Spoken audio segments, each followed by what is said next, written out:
रश्मि और अमर लॉकडाउन के चलते डेटिंग ऐप पर मिलते हैं।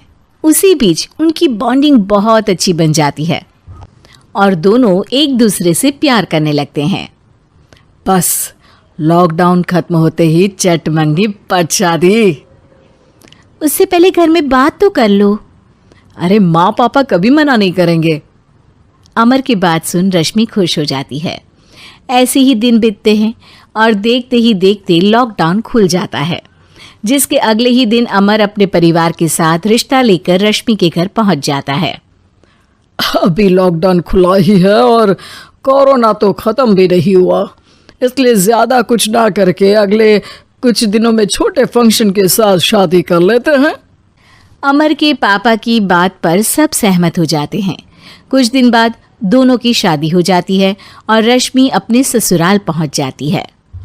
बेटा, शादी तो तूने अपनी मर्जी से कर ली, लेकिन बहू को बोल देना इस घर में हुक्म मेरा ही चलेगा, इसलिए अपना राज जमाने की कोशिश भी ना करें। माँ, रश्मि को यहाँ सिर्फ प्यार, आशीर्वाद और अपनापन चाहिए, पैसा या राज नहीं। बेटी की बात पर सास मुंह बनाए वहां से चली जाती है और अब वो हर रोज रश्मि को परेशान करना और ताने देना शुरू कर देती है। देखो, ये है आजकल की लड़की, इंटरनेट पर लड़कों से बातें करते हुए इन्हें शर्म भी नहीं आती, और यहाँ तो देखो कितनी सीधी सुशील बनकर दिखा रही है। मम्मी, शादी के रिश्ते वाले इंटरनेट ऐप से जब किसी को कोई दिक्कत नहीं है, फिर डेटिंग ऐप के जरिए मिलना किस तरह गलत हो सकता है? रश्मि के डेटिंग ऐप वाली बात सुन उसकी हैरान सास तुरंत तुनक कर पूरे घर को सिर पर उठा लेती है, जिसकी आवाज सुन अमर और उसके पापा भी वहां आ जाते हैं। हाय मेरी माता, इतना बड़ा झूठ! डेटिंग ऐप को इंटरनेट के जरिए मिली है बोलकर इस कलमुही को मेरे सर ला बिठा दिया। अरे नास पिटी, तुझे जरा भी शर्म नहीं आई? वहां न जाने कितने लड़कों से गुलू गुलू करके तुझे मेरा ही लड़का मिला था फंसाने के लिए। माँ, मुझे तो समझ नहीं आ रहा क्या बोले जा रही हो। डेटिंग ऐप इस्तेमाल करना कोई अपराध नहीं है, और तुम रश्मि को ऐसा कैसे बोल सकती हो? मैं भी तो था उस ऐप पर। पहले उसके लिए माँ से झूठ बोला और अब लड़ाई कर रहा है। सास और अमर की बात सुनकर रश्मि हैरान खड़ी रहती है। अमर, तुमने घर में झूठ क्यों बोला? ये सब देख रही हो ना, इसी की वजह से झूठ बोलना पड़ा।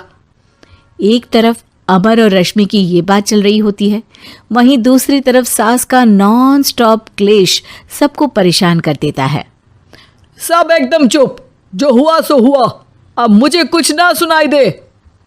पति की बात सुन सास चुप होकर वहां से चली जाती है, लेकिन अब वो रश्मि के सिर दुनिया भर के सारे काम डालकर उसका जीना पहले से भी ज्यादा मुश्किल कर देती है। मम्मी, मैं आपका गुस्सा समझ सकती हूँ, आपको जो करना है कर लीजिए, मैं कभी कुछ नहीं बोलूँगी। उम्मीद है किसी दिन तो आपका गुस्सा शांत होगा और नफरत प्यार में बदलेगी। रश्मि की अच्छाई को उसका नाटक समझकर सास गुस्से के 7वें आसमान पर चढ़ जाती है और उसी शाम रश्मि को नीचा दिखाने के लिए अपनी सहेलियों को घर बुलाकर उसकी बुराइयां करने लगती है। अरे कौशल्या, क्या बताऊं, आजकल के बच्चे ना बहुत एडवांस हो गए हैं। पहले रिश्ते घर परिवार वाले सब देख परख के कराते थे, और अब ये लोग खुद न जाने कहाँ कहाँ मिलकर खुद ही सब कुछ पक्का करके हमें बता देते हैं। लड़की का कैसा दिन धर्म, कैसा ईमान, कैसा चरित्र कुछ नहीं पता, बस प्यार किया और घर लाकर बिठा देते हैं। अरे ऐसा क्यों बोलती हो? आजकल बच्चे अपने आप में बहुत समझदार हो गए हैं, और फिर पूरी जिंदगी तो उन दोनों को ही साथ निभानी है। अपनी पसंद से शादी कर भी ले तो क्या दिक्कत? तू ही देख ले, पहले इतना अच्छा बेटा और अब सोने पर सुहागे जैसी सर्वगुण संपन्न बहू। और पता है, अभी कुछ दिन पहले मेरी बेटी ने मुझे डेटिंग ऐप के बारे में बताया, जहाँ लड़का लड़की अपनी पसंद से अपने आप एक दूसरे को चुन लेते हैं, और फिर अगर सब सही रहता है तो बात आगे भी बढ़ जाती है। अरे इसमें इतना खुश होकर क्या बता रही हो? ये तो गलत है। न जाने कौन क्या है, कितना झूठ कितना सच है। अरे पर सोचो, जब तुम किसी के बताए रिश्ते को देखने जाते हो तो क्या एक ही बार देखने से सच झूठ का पता लगा सकती हो? ज़रूरी नहीं कि बच्चों का लिया फैसला हमेशा गलत हो। अरे बहुत बार हमसे भी तो गलत फैसले होते हैं ना।